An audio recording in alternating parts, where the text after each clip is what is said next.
దేవుని పిల్లలకు వందనములు. ఆదివారం ప్రకటించిన రీతిగానే ఈ రోజున మాట్లాడుతున్నటువంటి అంశం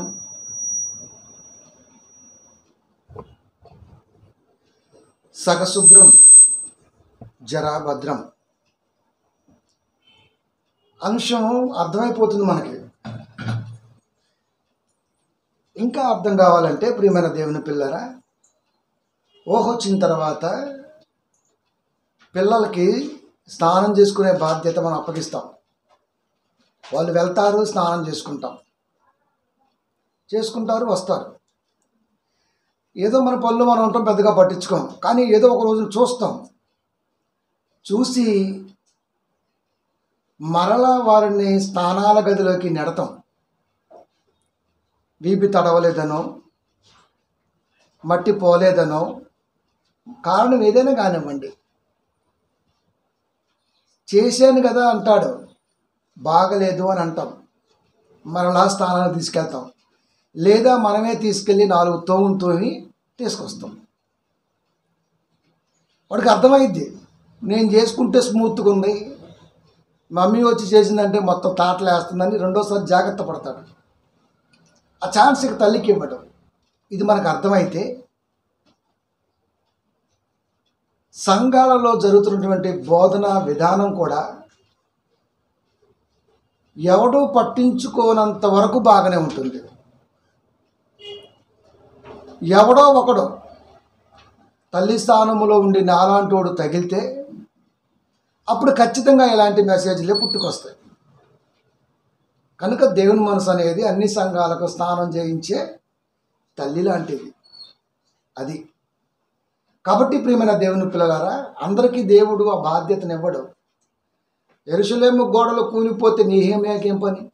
ఉద్యోగాన్ని మానేసి రావాల్సిన అవసరం ఏమొచ్చింది? ఆ ఊర్లో ప్రవక్తలు లేరా? ఆ ఊర్లో అప్పటికే జెరుబ్బాబెలు లేడా? ఆ ఊర్లో అప్పటికే మేధావులు లేరా? ఆ ఊరిలోనే అప్పటికే ఫినాన్షియల్గా సహాయం చేసేవారు లేరా? యోధులు లేరా? ఎక్కడో ఉన్నటువంటి ఆయనకి ఆ తలంపు ఎందుకు కలగాలి? అక్కడే ఉన్న జెరుబ్బాబెలు కూడా కలగొచ్చుగా. ఆయన రావటం ఏంటి? దీన్ని సరిచేయటం ఏంటి? ఇక్కడ ఆలోచించాలి. అసలు నెహెమ్యా ఏంటి, అసలు ఆయన మనసు ఏంటి? అసలు ఇలా మనం ఆలోచిస్తే కూలిపోతున్నటువంటి మందిరాలని కట్టడానికి వారు ఎందుకు ఇంత త్యాగదనులుగా నిలబడ్డారు? ఎవరికి లేని దూరం వాళ్ళకి ఎందుకు? అక్కడ ఉన్నారు కదా, ఆల్రెడీ ఉంటారు. కానీ అందరికీ అది ఉండదండి. దాన్నే ఆత్మతాపం అంటారు.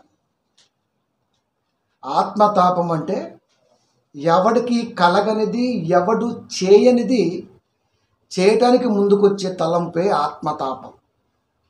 అది చూస్తూ ఊరుకోలేదు, అది చెయ్యకపోతే ఆ మనసు నిద్ర పట్టదు. కాబట్టి ప్రియమైన దేవుని పిల్లారా, సగశుభ్రం మాత్రమే ఉంది సంఘాల్లో. మీరు కావాలంటే అబ్జర్వేషన్ తెలుసు, మీకు కూడా, వాళ్ళకు కూడా తెలుసులేండి. కానీ దాంట్లో నుంచి, ఆ మకిలలో నుంచి మాత్రం బయటికి రానప్పుడు ఇప్పటికీ కూడా అదే కంటిన్యూ అవుతుంటే ఇబ్బంది అని చెప్పటమే ఈ యొక్క పాఠ్యాంశం యొక్క ఉద్దేశం. కనుక సగశుభ్రం ఎప్పటికీ కూడా మంచిది కాదు. కాబట్టి ప్రియమైన దేవుని పిల్లారా, బైబిల్లో బోధ అనేది పర్ఫెక్ట్గా, కంప్లీట్గా నిలబడి తీరాల్సిందే. అది జీవన వ్యాపారంలో బైబిల్ పాత్ర ఎప్పుడు ఉండదు. ఈ రోజున మనం సంఘంలో కూడుకున్నామంటే వ్యాపార ధోరణి దృక్పథం అంతకంటే కాదు. ఎప్పటికీ మనం ఆ యాంగిల్లో ఉండలేము. మనకు చేతి పనులు ఉన్నవి, కంపెనీ పనులు ఉన్నవి, లేకపోతే మరొక పని ఉన్నది, ఎలాగైనా బతకొచ్చు మనం. కానీ దైవ సంగతిని ఖచ్చితంగా ఒక మనిషి ఆలోచనలోకి చొప్పింపజేసి పరివర్తన తీసుకురావడానికి పడే తపనే వాక్యం. వాక్యాలు అంత ఈజీగా రావడానికి వీలుండదు. ఎందుకంటే ఒక్కొక్క పదములో దేవుడు దాచి ఉంచేటువంటి సంగతిని పరిపూర్ణంగా దైవ ఉద్దేశములు నిలబెట్టడం కొరకు చాలానే కష్టపడాలి. మైండ్ చాలానే డిస్టర్బ్ అవుతూ ఉంటుంది. దానికి కావలసినటువంటి ఉద్దేశం అంటే తలంపుకి అందవలసినటువంటి ఉద్దేశం ఏదైనా అందే అంత ప్రయత్నం అయితే నిగూఢంగానే మనసు చేయవలసిన ఆవశ్యకత చాలా ఉంటుంది. మరొక 2-3 వారాల్లో అయిపోతుంది 6వ మాట. 7వ మాట కూడా 2-3 వారాలు అంటే మ్యాక్సిమం అక్టోబర్ వేసుకుందాం. వాట్ నెక్స్ట్, తర్వాత ఏంటి అని ఆలోచిస్తే తర్వాత మరలా ఏదో ఒక ప్రిపరేషన్ అయితే చేయాలి కదా. ఏదో ఒకటి దాని మీద ఏదో ఒకటి చేయాలి. ఏం చెప్పాలి, ఏం చెప్పాలి. కనుక ప్రియమైన దేవుని పిల్లారా, ఇలాంటి యాంగిల్లో ఎప్పుడు కూడా దేవుని మనసు ప్రయాణం చేస్తూనే ఉంటుంది. అందుకే ఎప్పుడు కూడా ఒక మంచి ఆలోచనతో ఒక మంచి అంశంతో మాట్లాడటానికి నేను ఎప్పుడు కూడా ఇష్టపడుతూ ఉంటాను, దైవ కృపను బట్టి. కనుక సగశుభ్రం అంటే సగంగానే శుభ్రంగా ఉంటుంది. మరి మిగతా సగం అది శుభ్రం లేకపోతే జర భద్రం అని చెప్పడానికి ఈ ప్రయత్నం అయితే జరుగుతుంది. కీ పాయింట్గా మత్తయి సువార్త 23వ అధ్యాయము 25వ వచనాన్ని పరిశీలిద్దాం. అయ్యో అయ్యో అంటే బాధ. యేసుక్రీస్తు వారు జ్ఞానవంతమైన సంగతులు తన పిల్లలకు నేర్పుతూ ఒక అవేర్నెస్ అనేది తీసుకొస్తున్నాడు. దానిలో పరిసయ్యులు కూడా, శాస్త్రులు కూడా, ధర్మశాస్త్రోపదేశకులు కూడా ఇన్వాల్వ్ అవుతున్నారు. వారికైతే బాధ కలుగుతుంది. ఇప్పుడు మాట్లాడుతున్నాడు, అయ్యో వేషధారులైన శాస్త్రులారా, పరిసయ్యులారా అంటే ఓ నటులారా. అది నటులు, యాక్టర్స్. పరిసయ్యులారా, మీరు గిన్నెయు పల్లెమును బయట బాగానే తలతల మెరుస్తుంది కానీ లోపల మాత్రం శుభ్రంగా లేదు. మనం కూడా చూడండి, కొత్తగా వచ్చిన కోళ్ళ అంటు రుద్దింది అనుకోండి, అత్త మళ్ళా ముందేసుకొని రుద్దిద్ది. ఎందుకు చెప్పండి? ఆమె పుట్టింట్లో నేర్చుకొని వచ్చి ఉండదు. అంత పెంపకం మరి తల్లిదండ్రులది. అది కూతురు అనగానే మంచి ఇటు జాస్తుంటారు. రేపు అదే జీవితానికి పెద్ద బొక్కలయ్యి ఈ రోజున ఎక్కడ పడితే అక్కడ వెళ్ళిపోతున్నాయి కోర్టులకి. అది పిల్లలకి కంప్లీటెడ్గా తల్లి అనేది, తండ్రి అనేవాడు నేర్పాలి. 100% వాళ్ళ జీవితానికి పునాది వేసి తీరాల్సిందే. లేకపోతే జీవితం రేపు ఆగమ్య గోచరం. కనుక అత్త కడుక్కుంటూ ఉంటుంది. అబ్బా అత్తమ్మ కడుక్కుంటుంది కదా అని చెప్పేసి తర్వాత నెక్స్ట్ టైం మళ్ళీ ప్లాన్ చేస్తుంటుంది ఏమో ఆమెకు శ్రమ పెట్టొద్దని కదా. కనుక వెలుపట బయట మాత్రమే శుభ్రంగా ఉన్నది. కనుక సంఘాలలో వాక్య బోధ అనేది పైపైనే ఉన్నది. ప్రతిదీ మానే అని చెబుతున్నాడంటే వాడు ఎప్పటికీ మానడు. వాడికి మానడానికి కావలసినటువంటి ఔషధాన్ని ఎక్కించడం అన్నది సంఘంలో చేయాలి. అప్పుడు మానే అనే పదానికి అవకాశం లేదండి. దానికి లేదు. ఇంకా ఛాన్స్ ఇస్తున్నాడు అంటే అర్థం ఏంటి? ఒక ఆయన చెప్తున్నాడు, ఆడవాళ్ళు జీన్స్ వేసుకుంటారు, వీడికి ఎందుకు ఆడవాళ్ళ మీద పడి ఎడుతాడు వీడు చెప్పండి. నువ్వు వేసుకో, గోసి పెట్టుకుని నాకని చెప్పి ఇవ్వడొద్దన్నాడు. వాళ్ళు జీన్లు వేసుకుంటే నీకెందుకు, ఏది వేసుకుంటే నీకెందుకు? అది మన వస్త్రధారణ కాదంట. మరి తాతల కాలంలోకి వెళ్తే గోసే ఉంది, అంత ముందుకెళ్తే ఆ గోసు కూడా లేదు. అది వెనకాల తాటే గడ్డి నడిపించేవాళ్ళు, మీకు తెలుసో తెలీదో. అది ఈ మూర్ఖ బ్రాహ్మణ జాతి. తెలుసా మీకు? తాటాకి ఎందుకు చెప్పండి? నడుస్తుంటే అడుగులు పడుతుంటే ఆ అడుగుల్లో మేము నడవాలా అని ఆ అడుగుల్ని తూడ్చివేయటం కొరకు తాటాకులు కట్టేవాళ్ళు. అది ఏడ కడతారు ఇంక మీకు చెప్పాల్సిన అవసరం లేదు అంత లోతుగా. అది ముందు ముంత వెనకాల తాటాకు. ఇది మన బ్రతుకు.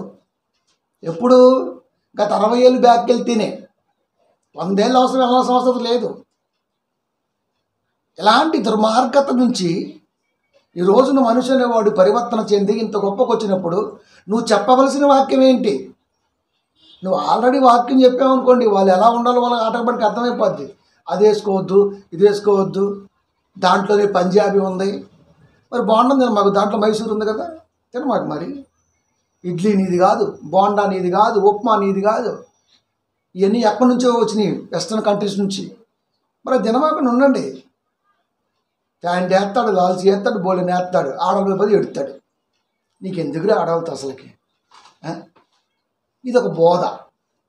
ఆ చెల్లెమ్మ జీన్ వేసుకొని పోతుంటే వాడు కళ్ళు పెట్టి చూస్తున్నాడు, మామూలు పోయినా చూస్తాడు, జీనే అవసరం లేదు. తెలుసా మీకు? ఇదేం బోధరా? మళ్ళీ ఇలా నైట్ మళ్ళీ ఇలాగో మళ్ళీ మామూలు పంజాబీ వేసిద్ది, ఇలా కూతురు మళ్ళీ వేసిద్ది. దాన్ని చెప్పడు వీడు, బయట వాళ్ళు చెప్తాడు. బయట వాళ్ళు చెప్పచ్చు సార్, ఈజీ ఏముంది. ముందు నువ్వేమేం పెడుతున్నావు చూడు ఫస్ట్ ఆఫ్ ఆల్.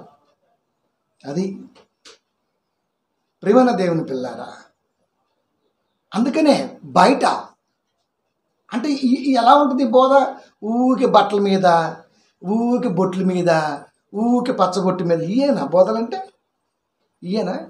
అందుకే మనం వాడు పచ్చబొట్టు గురించి చెప్తున్నాడు. నేను స్వామి మాకు పచ్చబొట్టు గురించి వద్దు, కానీ ఇది ఒకసారి ఓపెన్ చేయన్న. ఇంకేడుంది? అయిపోయా, ఆటలో ఓలు పడింది, పడిపోయి ఉంటాడు. ఇంకా అది కాదు అది. కాబట్టి ప్రియమైన దేవుని పిల్లరా, ఏమి నేర్పాలి సంఘానికి? ఏమి నేర్పాలి? అది సగశుభ్రమే. ఇప్పుడు నువ్వు చెప్పినంత మాత్రాన జీన్ ప్యాంట్ చేసుకుంటా మానేస్తారా? గల్లీ గల్లీకి పెట్టారు షాపులు, తెలుసా? మరి మా అన్నప్పుడు ఎందుకు? అట్లా కాదు, అది కూడా పోదేనండి. అందుకే చెప్తున్నాడు, ప్లేటు, పళ్ళెము, గ్లాసు వెలుపట మాత్రమే శుభ్రం, లోపల లేదు. లోపల లేదు అంటే బయట మాత్రమే తలతల, లోపల అసలు మెరిపే లేదు. ఈ ఒక్క పాయింట్లో ఉన్నటువంటి అర్థం ఏంటంటే, సగం మాత్రమే శుభ్రంగా ఉన్నది, మిగతా సగము శుభ్రత లేదు అన్నది నీకు అర్థమైతే, ఇప్పుడు సంఘ బోధల్లో నువ్వు నేర్పవలసింది ఎన్నో నేర్పుకున్నా ఆలోచిద్దాం. అపొస్తలుడైన పౌలు హెబ్రీ సంఘానికి ఉత్తరాన్ని రాస్తూ 9వ అధ్యాయము 22వ వచనము, మరియు ధర్మశాస్త్ర ప్రకారము సమస్త వస్తువులను రక్తము చేత పశువులంటే ఇప్పుడు నేను పశువులు ఏమంటారు అనుకున్నా. సర్లే, వస్తువులన్నా పశువులన్నా ఒకటేలే, టెన్షన్ పడగానే. అమ్మగారు ఏం చెప్పినారు అంటే అది సమస్త మరియు ధర్మశాస్త్ర ప్రకారము సమస్త వస్తువులను రక్తము చేత శుద్ధి చేయబడిననియు. ఓకే, రక్తము చిందింపకుండా పాపక్షమాపణ కలగదనియు సామాన్యంగా చెప్పవచ్చు. దీనికి ఏమి కాజులు సర్ప్రాజులు ఇలాంటివి వెతికి పేజీలు తిరగవలసిన అవసరం అయితే ఏమీ లేదు, మామూలుగా చెప్పొచ్చు. ధర్మశాస్త్ర ప్రకారము సమస్త వస్తువులను రక్తము చేత శుద్ధి చేయబడతవి. సమస్త వస్తువులు అంటే ధర్మశాస్త్ర ప్రకారం అంటే ధర్మశాస్త్ర ప్రకారంలో సమస్త వస్తువులు అంటే ఇది ఒక మందసం ఉన్నది, మందసములో సంబంధించినటువంటి వస్తువులు ఉన్నవి. అవి బంగారపు ప్లేట్లు అవ్వచ్చు, గ్లాసులు అవ్వచ్చు. వాటిని శుభ్రంగా శుద్ధి చేసి ఒక టేబుల్, మందసం పెట్టే టేబుల్ కూడా వస్తువే కదా, అవన్నీ పెట్టేసి దాని మీద మందసం, దాని మీద శుభ్రత, మందిరము, అతి శుభ్రత, ఇవన్నీ కూడా దాంట్లో ఇంక్లూడ్ అయి ఉన్నాయి. ఇప్పుడు అవి అక్కడికి తీసుకురావడం, వాటి ద్వారా ప్రోక్షింపబట్టానా, ఆ వస్తువుల్లో పోయిటానా, లేకపోతే ఆ వస్తువులు ఉపయోగించడం ద్వారానా శుద్ధి చేయబడుతుంది. అది క్రొత్త నిబంధన రానంత వరకు నిజంగానే ఉండిపోయింది. అలా మందసం ఉండేది, మందసం ఎదురుకు జంతు బలి ఇచ్చేవాడు. అక్కడ ఒక పాత్ర ఉండేది, ఆ పాత్ర ద్వారా ప్రోక్షణ జరిగేది, శుద్ధి జరిగేది, వాళ్ళు వెళ్ళిపోయేవారు. అది కనబడుతుంది అక్కడ. శుద్ధి చేయబడిననియు రక్తము చిందింపకుండా పాపక్షమాపణ కలగదనియు సామాన్యంగా చెప్పవచ్చు. రక్తము చిందింపకుండా పాపక్షమాపణ లేదు, శుద్ధి అయితే జరుగుతుంది. శుద్ధి జరుగుతుంది. ఆ సంవత్సరం చేసినటువంటివి, ఆ ఒప్పుకోలులో, ఆ మందసం దగ్గర అర్పిస్తున్నటువంటి పాప క్షమాపణ బలులు కానీ, లేకపోతే శాంతి సమాధానం బలులు కానీ, ఏదైనా సరే ఆ సంవత్సరంలో నువ్వు కూడుకున్నటువంటి ఆ 2 రోజులు కొడుకో, 3 రోజులు కొడుకో, ఓ పస్కాను, ఓ పులినట్లు పండుగను, వాటిని ఆచరించి జరుగుతున్నటువంటి పండుగలకు వెళ్ళి నీ మొక్కుబడి చెల్లించుకుంటే, అక్కడ యాజకుడు ఆ వస్తువుల ద్వారా నీ మీదకి ఏమైనా ప్రోక్షింపజేస్తే ఖచ్చితంగా శుద్ధి జరుగుతుంది. దేవుడు ఇచ్చినటువంటి వాగ్దానం. ఎప్పుడు? క్రీస్తు రానప్పుడు.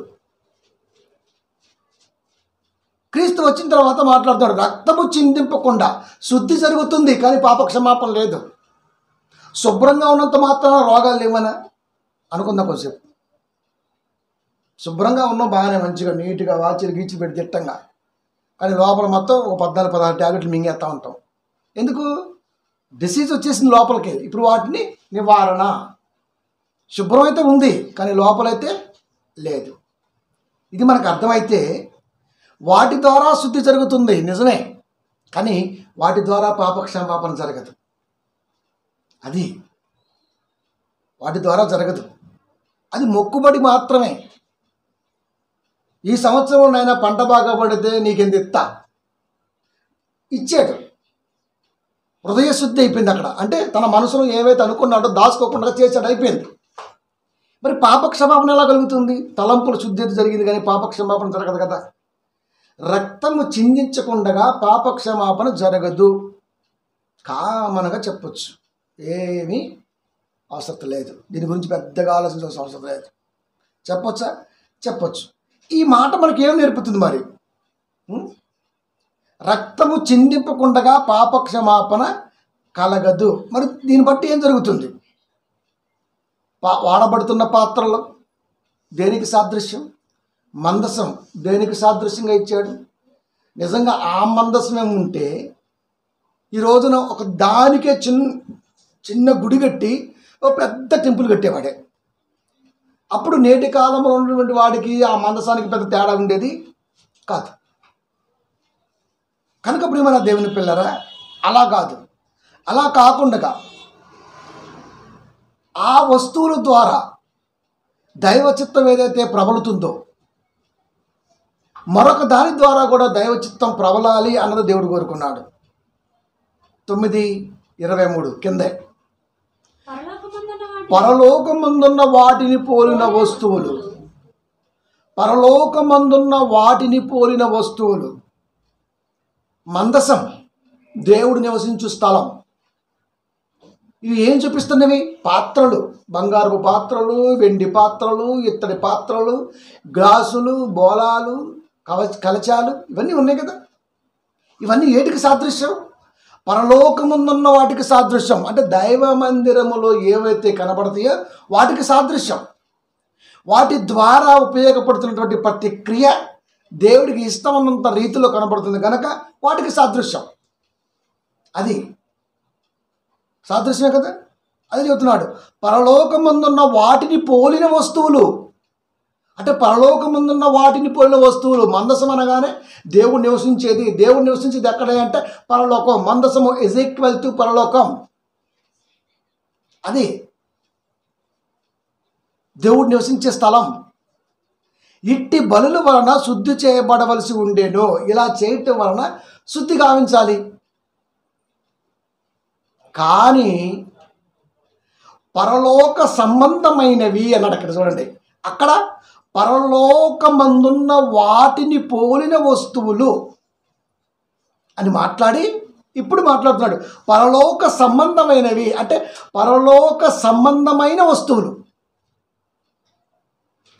వీటికంటే శ్రేష్టమైన బలుల వలన శుద్ధి చేయవలసి ఉండేను. ఇప్పుడు పరలోకమందున్న వాటిని పోలిన వస్తువులు అనగానే మనకి మందసము, లేకపోతే ఇప్పుడు చెప్పినటువంటి ఇవన్నీ వచ్చేసాయి మనకి. ఓకే, పరలోక సంబంధమైనవి, వీటికంటే శ్రేష్టమైన బలుల వలన. ఇప్పుడు పరలోక సంబంధమైనవి ఏంటి? పరలోక సంబంధమైనవి అంటే మనిషి కలిగి ఉన్న అవయవాలు. ఆ పాత్రల పనితీరు మనకు అర్థమైతే అవయవాల పనితీరు కూడా అర్థం అవ్వాలి. ఇవి కూడా బలైపోవాలి. బలుల వలన, పరలోక సంబంధమైనవి, వీటికంటే శ్రేష్టమైన బలుల వలన. అంటే ఈ దేహములో కనపడుతున్న ప్రతి వస్తువు, అవయవాలు వస్తువులతో వచ్చాడు. క్రీస్తు కొరకు బలైపోవాలి అన్నాడు. క్రీస్తు కొరకు బలైపోవటం ఎలాగో మనకు తెలియదు కాబట్టి క్రీస్తు శిలువలోనే ఈ దేహ బలి ఎలా జరిగించారో మనకు అర్థమైపోతుంటుంది. నిలబెట్టి అవమానించారు, నిలబడింది దేహం. బట్టలు వెప్పదీశారు, వస్త్రాపహరణ కనపడుతుంది దేహం ఎలా బలైపోతుందో. అవమానించారు దేహాన్ని, వీడు వాడు అన్న పదప్రయోగాలు చేసి. అంటే దానికి అవమానం జరిగింది, బలైపోతుంది, అది కరిగిపోతుంది. చూడండి, వస్త్రాపహరణ జరిగింది, బట్టలు తీసేస్తున్నారు. అంతేనా, బరువు మోపుతున్నారు, మోయ సఖ్యము కాని బరువులు. ఇప్పుడు దేహం మొత్తం దాన్ని మోస్తూ ఉండాలి, దేహం అంతా సపోర్ట్ ఇవ్వాలి. భుజం మీద పడింది కాబట్టి నాకు సంబంధం లేదని కాళ్ళని అనుకోండి, కపాల స్థలానికి వెళ్ళేదే కాదు ఈ దేహం. ఇప్పుడు అన్నీ ఏకతాటి మీదకి వచ్చేసాయి. దేహంలో ఉన్న ప్రతి అవయవం కూడా ఏకతాటి మీదకి వచ్చేసింది. భుజం మోస్తుంది అంటే ప్రతిదీ కూడా సపోర్ట్ చేయాలి. పరలోక సంబంధమైన వస్తువులు, వీటికంటే ఎక్కువ బలులు అర్పించటం వలన అది శుద్ధి చేయబడతాయి. పశ్చిమరాను మోస్తుందా, పైగా లాక్కెళ్ళాలి. కాళ్ళు, అడుగులు, చేతులు గ్రిప్పు, భుజము ఆసరా. ఈ దేహం కదులుతూ ఉంది, ఇది పరలోక సంబంధమైనది. కదులుతుందా? కదులుతుంది. ఇది శ్రేష్టం అన్నాడు, ఇది శ్రేష్టం అన్నాడు. శ్రేష్టం అన్నాడా? శ్రేష్టం అన్నాడు. శ్రేష్టమైన బలుల వలన బలైపోతుందా అంటే అయిపోతుంది. 2 కాళ్ళు 2 చేతులకి సంఖ్యలు పడ్డాయి, మేకులు పడ్డాయి, పైనుంచి కింద దాకా బలి అవుతూనే ఉన్నది. బలి అవుతుంది, మాటలతో బలైంది, చేష్టలతో బలైంది, క్రియలతో బలైంది. టోటల్గా కంప్లీట్గా దేహం బలైపోయింది. అయిపోయిందా? అయిపోయింది. శుద్ధి చేయబడవలసి ఉండెను. ఉండెనా? ఉండెను, ఉన్నది. సాదృశ్యం క్రీస్తు శరీరం, సాదృశ్యం క్రీస్తు శరీరం. మరి క్రీస్తు వారు రాకముందు మందసానికి ఈ బాధ ఉందా? మందసం ముందు ఉన్నటువంటి ఆ బంగారపు గ్లాసులకి, ఆ బంగారపు ప్లేట్లకి, వీటికి ఏం పని ఉందా? రేకులకి. పోనీ మందసాన్ని మోస్తున్న బల్ల ఏమన్నా బరువు మోసిందా? లేదే. పోనీ చూసేవారికి ఏమన్నా మనసు కలిగిందా? లేదే. మందసాన్ని చూస్తే ఎవడైనా దండం పెట్టుకుంటాడు, టెంగా కొడతాడు, పోతాడు, అంతే. అదే శుద్ధి చేస్తుంటే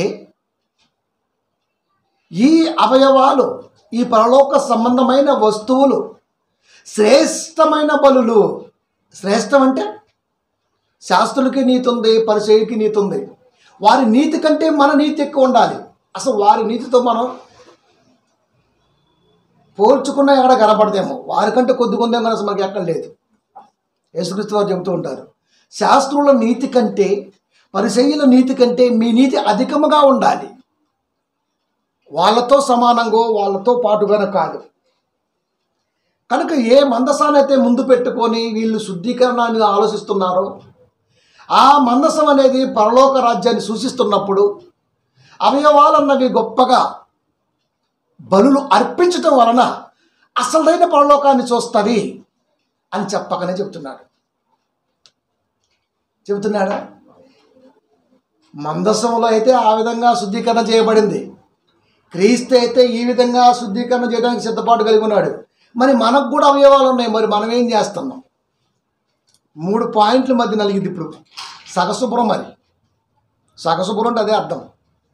అప్పుడేమో మందసం తీసుకొచ్చి ఏదో ఇచ్చేస్తే, నైవేద్యాలు, బలులు, కానుకలు అర్పిస్తే, ఆ మందసం దగ్గర ఉన్నటువంటి ఆ వస్తువులతో, అందులో ఉన్నటువంటి ఒక యాజకుడు ఏదో చేస్తే అయిపోయేది. క్రీస్తు వచ్చిన తర్వాత మందసం అంటే పరలోకం అని, వస్తువులు అంటే అవయవాలని, పరలోక సంబంధమైన దేహం అని, ఇది వాటికంటే ఇప్పుడు మందసంలో వాళ్ళు పాల్గొంటున్న స్థితిగతుల కంటే ఇది ఎక్కువగా పాల్గొవాలని దేహాన్ని చూపించాడు, సిలువలో బలియాగమయ్యాడు. ఇప్పుడు మన కాడికి వచ్చింది. ఇప్పుడు మనం ఏం చేయాలి అంటే, ఇప్పుడు మనం కూడా మేకులు కొట్టించుకోవాలా? చెప్పాను, జీకుండూరులో ఒక అయ్యగారు బోధ చేస్తే ఒక ఆమె బాగా ఇన్స్పైర్ అయ్యి గట్టిగాడికి వెళ్ళి కొట్టించుకుంటుందంట మేకులు సప్ప దిగుతుంటే పోలీసు వాడు వచ్చి లాడితో 2 వీగినంట.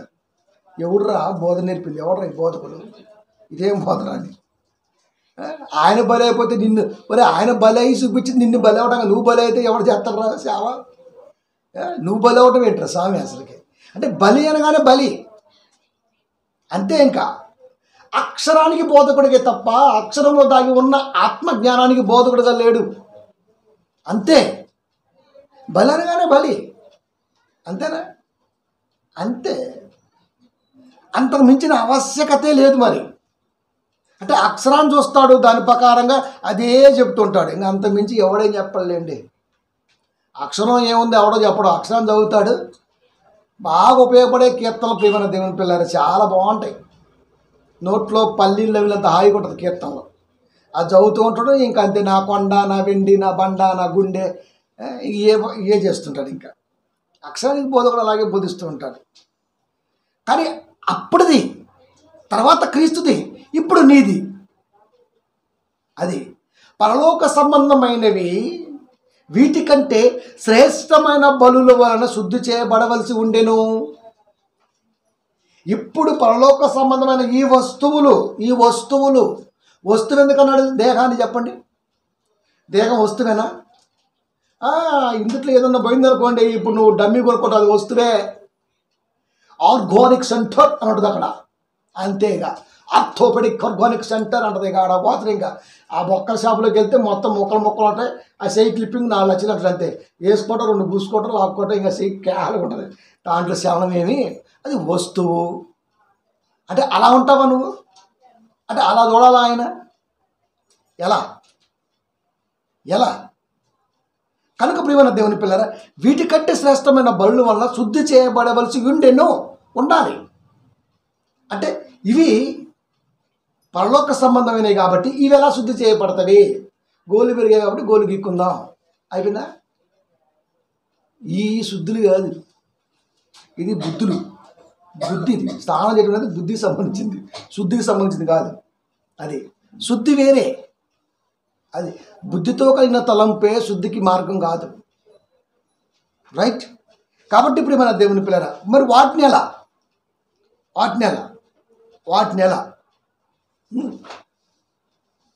ఎలా అంటే కింద 24, ఎందువలన శుద్ధి చేయబడవలసి ఉండేది కదా. అందువలన నిజమైన పరిశుద్ధ స్థలమును పోలి అంటే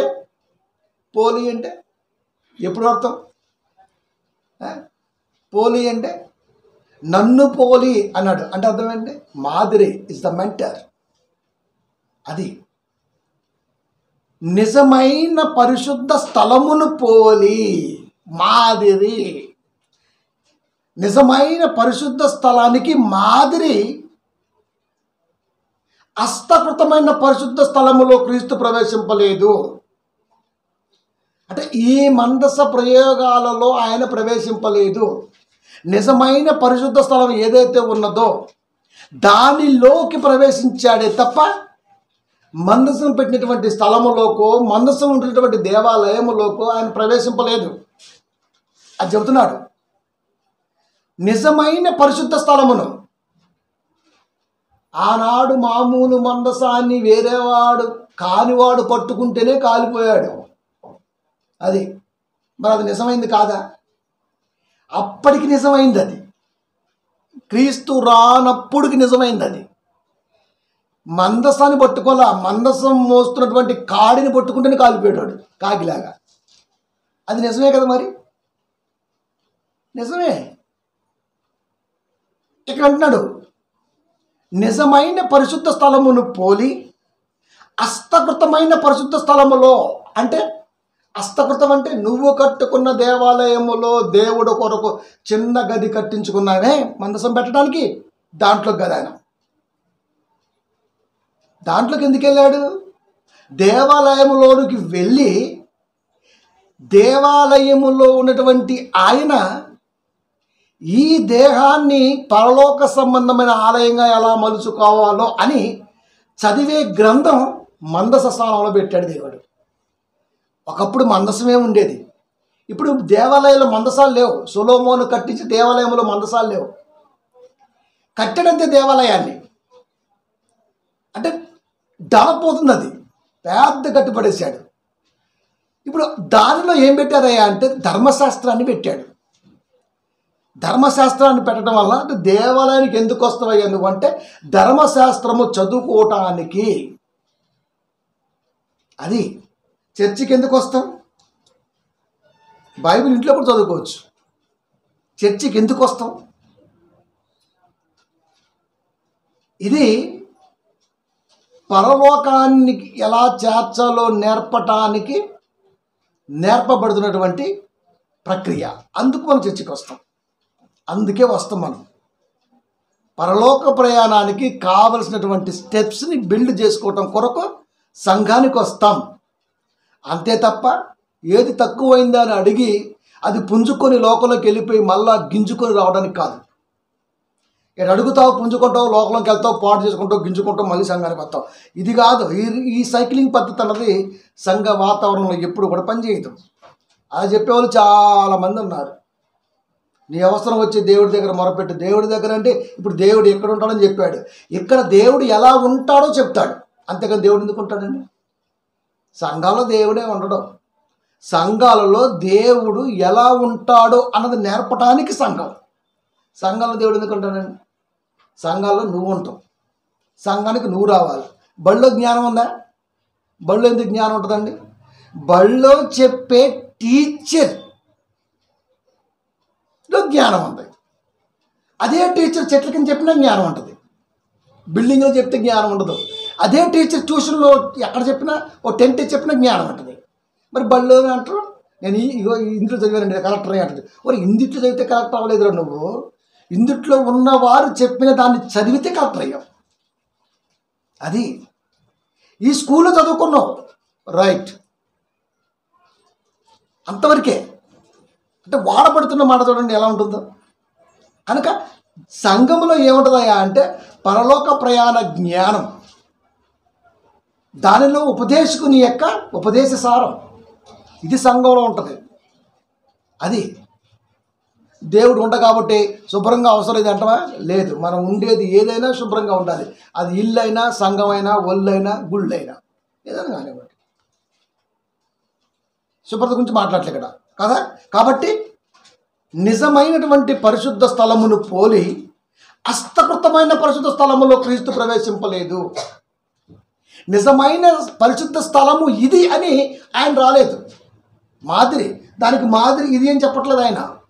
మందసానికి మాదిరి ఇదని చెప్పట్లేదు ఆయన. దేవాలయానికి మాదిరి పరలోకం చెప్పట్లేదు ఆయన. పరలోక ప్రయాణానికి ఎలాంటి స్టఫ్ కావాలో నేర్చుకోవడానికి సంఘానికి రావాలి. ఇందుకే రావాలి, ఇక్కడ నేర్వబడాలి. అది కనుక ప్రియమైన దేవుని పిల్లరా, ప్రవేశింపలేదు కానీ ఇప్పుడు మన కొరకు దేవుని సముఖమందు కనబడుటకు పరలోకమందే ప్రవేశించును. ఈ దేవాలయానికి రాలేదు ఆయన.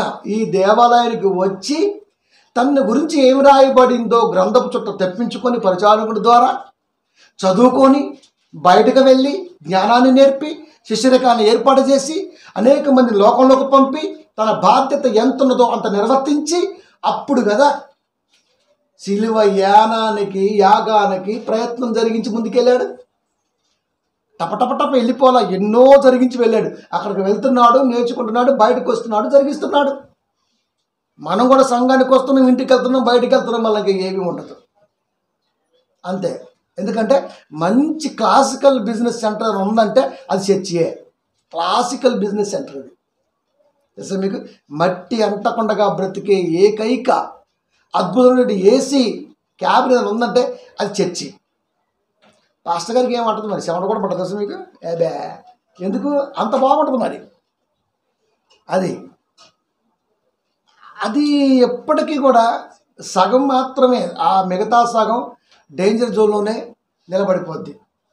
ఏమీ ఉపయోగం ఉండే ఛాన్స్ అయితే లేదు. అది ఆ కోణం కాదు. ఇవాళ ఫస్ట్ ఆదివారం మెజారిటీ సంఘాల్లో మీరు చూడండి, వైట్ అండ్ వైట్, నల్ల బెల్ట్. ఎందుకు నల్ల బెల్ట్ వేసిండు? ఇప్పుడు వైట్కి మధ్య ఏముందో కనపడాలి. అది ఉంటే ఫోకస్డ్ అవుద్ది, దానికోసం వేస్తాడు. ఇప్పుడు వెళ్ళిపోతాడు ఇంకా. ఈ ఒక్కరోజు ఇస్తారనమాట.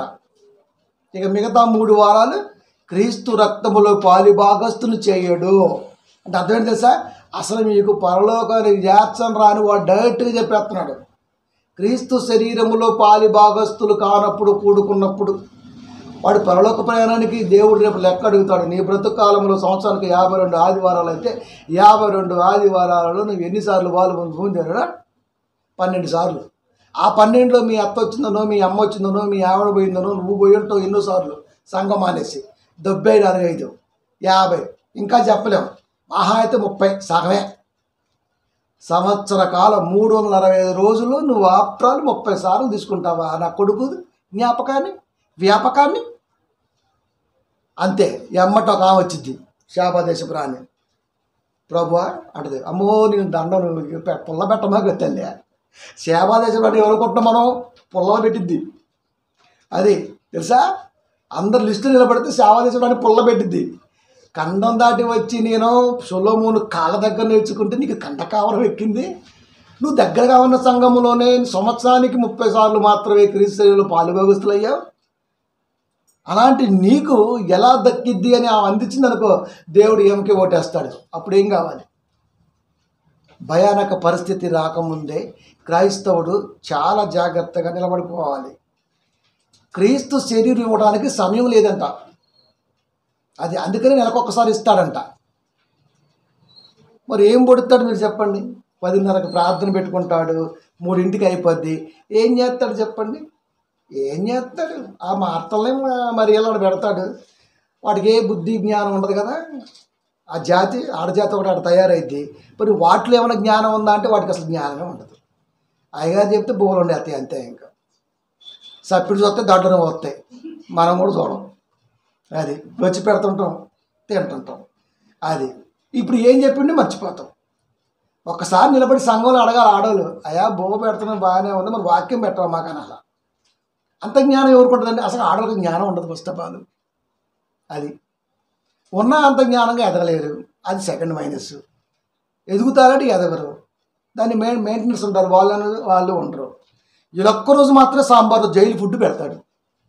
అది తర్వాత 3 వారాలు మొత్తం ఇంకా లాగుడే. ఇంకా మళ్ళీ లాగటం మామూలుగా ఉంటుంది. అప్పుడు ఇవన్న దేవుని పిల్లారా, ఇవాళ కానుకలు ఇంత కట్టలు వస్తాయి. ఒకసారి మేము ఏదో వెళ్ళాం కదా బ్రదర్, మనం ఏదో ప్రాంతం 3 లక్షలు ఉంది, ఇంత కట్టలు వస్తున్నాయి, డబ్బులు ఇంత తోసేస్తున్నారు లోపలికి. ఊరు ఊరు ఊరు ఊరు ఊరు కక్కు వచ్చింది నాకైతే. డబ్బుల కోసం సామె అంటారు. సామె అసలుకి సిగ్గు లేదు.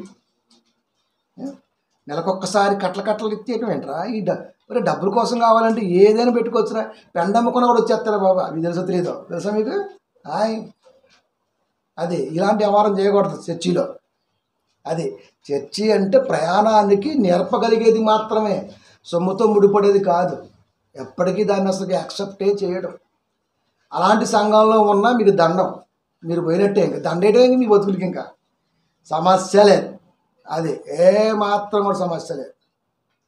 ఇప్పుడు మన కొరకు దేవుని సముఖమందు కనబడుటకు పరలోకమందే ప్రవేశించెను. మాదిరిగా ఉన్న మందసము ఉంటున్నటువంటి దేవాలయాలు కానీ వెళ్ళలేదంట, డైరెక్ట్గా అక్కడికి వెళ్ళాడు. మరి ఇక్కడ కూడా వచ్చాడుగా? ప్రశ్న. ఇక్కడికి వచ్చింది చదువుకోవటానికి. అది అప్పటికే ధర్మశాస్త్రపు దేశంలో ఉన్నాడు కదా, వాడి ముఖం వాడి వల్ల ఏమవుద్ది? ఆయన చదువుకున్నాడు. అందుకే క్రీస్తు రాకడలో మీరు చదువుట ఎందును, గ్రహించుట ఎందును, హెచ్చరించుట ఎందును జాగ్రత్తగా ఉండటానికి చూసుకోండి. జాగ్రత్తగా ఉండడానికి చూసుకోండి. చదివి గ్రహించిన వాడు ఖచ్చితంగా హెచ్చరిక జారీ చేస్తాడు. తుఫాన్ వచ్చింది, ఏడో రేడియోలో వింటుంటాం, జాలర్లు సముద్రంకి వెళ్ళొద్దు అన్నాడు. అక్కడ ఎక్కడో వాతావరణ శాఖ కేంద్రం ప్రకటిస్తే ఆగిపోయాడు కూడా. ఎందుకు? ప్రమాదం.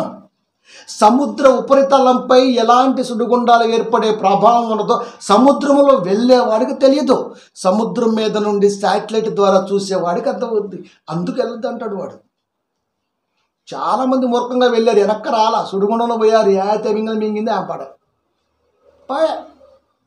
అంటే ఉపరితలం మీద ఉన్నటువంటి పరిస్థితి వెళ్ళేవాడికి అర్థం కాదు. సముద్ర జాలలకేం తెలియదండి పాపం. వాళ్ళకి ఒకటే తెలుసు, ఆటు పోటు తట్టుకునే కెపాసిటీ ఉందనుకుంటాడు. చాలాసార్లు పడవ బోర్లబడి ప్రాణాలు కోల్పోయారు. గజీతగాడైనా సరే మట్టంగా చేరాల్సిందే. పోనీ బయటకు వస్తాడా? చేపలు తింటే అంతే.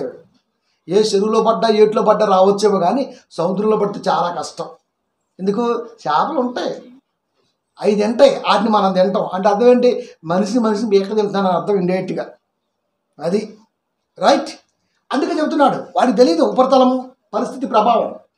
కనుక ఎప్పుడైతే వాతావరణ శాఖ వాడికి ఎలా తెలిసింది? వాడు ఆల్రెడీ శాటిలైట్ పెట్టుకున్నాడు. క్రైస్తవుడు తన తలంపు మీద ఎప్పుడు శాటిలైట్ పెట్టలా. వాక్యం కంటికి కనబడుతుంటే శాటిలైట్ పైన ఉండాలా, ఏం చెబుతుంది ఇది అని.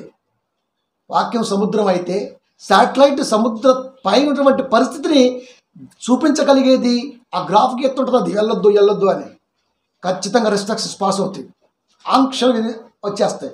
వెళ్ళరు, తగ్గినాక వెళ్తారు, సేఫ్. మీకోసం ఉన్న సముద్రం, మీ ప్రాణాల కోసం ఉన్నాం మేము. వాడికి ఏం అవసరం అండి? ఒక శాటిలైట్ పెట్టి కొన్ని వందల రూపాయల శాలరీ ఇచ్చి నువ్వు చత్తేయింది బతికేయింది, దానికి ఒక డిపార్ట్మెంట్ని ఒకటి క్రియేట్ చేసి ప్రభుత్వ బాధ్యత ఎందుకని తీసుకుంది? సంఘం అంటేనే ప్రభుత్వం, ప్రియమైన దేవుని పిల్లలారా, బాధ్యత. ఇప్పుడు తన కొరకు దేవుని సమ్ముఖము నందు కనబడటకు పరలోకమందే ప్రవేశించెను. వీటిలోకి వెళ్ళింది నేర్చుకోవడానికి, అక్కడికి వెళ్ళింది నువ్వు రావటానికి, నిన్ను తీసుకెళ్ళటానికి. అది రావాలి కదా, కావాలి. ఇంతగా ఇలా ప్రయాణం చేయాలి అని నేర్పుతున్నప్పుడు మరలా లోకములో వస్తు రూపములో ప్రభువా నీకు అదిస్తా, నీకు గుండిస్తా, నువ్వు నాకు గుండెస్తావు. ఏమిస్తావు దేవుడికి అంటాడు రేపు దేవుడు. ఏమిస్తావు దేవుడికి? నువ్వు బొచ్చోడికి కావాలరా? నీ బొచ్చ పీకితే లోపల ఉన్నటువంటిది ఆ సారం కావాలా దేవుడు అంటే ఈ టిప్ప మీద తెత్తరీడు. ఎవడికి కావాలండి ఇవి? ఓ మేకపిల్లని ఇస్తారు. ఇప్పటికీ ప్రియమైన దేవుని పిల్లరా, ఎప్పటికీ తంతు జరుగుతూనే ఉన్నది. అది సంఘం మొక్కు అంట. సంఘం కూడా మొక్కు ఉంటుందా? సంఘం అంటేనే ప్రియమైన దేవుని పిల్లరా కక్కు. అది మొక్కేంట్రా మొక్కు. ఎన్ని సంఘాలు చెప్పండి. ఎప్పటికీ రాజమండ్రి దగ్గర ఒక ఊరు ఉంది ప్రియమైన దేవుని పిల్లరా, ఆడికి వెళ్ళిపోతారు. అక్కడ ఎవరో తెలుసా? అమ్మ మరి అమ్మ ఆడికి వెళ్ళిపోతారు. ఇంకా దేవీపట్నం పేరు. నేను వెళ్ళే కాబట్టి చెప్తుండా. కొండ అంత దూరం ఉంటుంది. గుణదల అమ్మ మొగుడంటే మీరు నమ్మండి. ఇక్కడ నుంచి కదిలితే సేవ కూడా దూరం, అంత జనం ఉంటారు. ఆడికి వెళ్ళినాక ఏమైనా కనపడితే కొత్త కంటే కొండ చుట్టూ మేకల రత్తాలు, గొర్రెల రత్తాలు అంతే. ఇంకా ఐస్ క్రీములు, ఐస్ పొలలు, దాంట్లోనే మిక్సింగ్ పాన్ మసాలాలు మొత్తం తినుడు, తాగుడు, ఎగురుడు, డ్యాన్స్ చేసుడు, మళ్ళీ అమ్మ పేరుతో దండలు వేసుకుని కిందకు వచ్చుడు. అది ఎప్పుడో పెట్టిండు ముద్రష్టపోడు గుణదల్లో, ఆ నున్న ప్రాంతంలో ఉన్న గుణదల్లో. అది ఇప్పటికీ కంటిన్యూ అవుతుంది. పెద్ద ఒడ్డుపల్లి అది కంటిన్యూ అవుతుంది. దేవీపట్నం అది కంటిన్యూ అవుతుంది. ఇటు పోతే నాగార్జున సాగర్ ఇది కంటిన్యూ అవుతుంది. వీళ్ళు పోయిన వాళ్ళు ఆడ చచ్చిపోతే దేవుడికి చాలా సంతోషం వేసింది.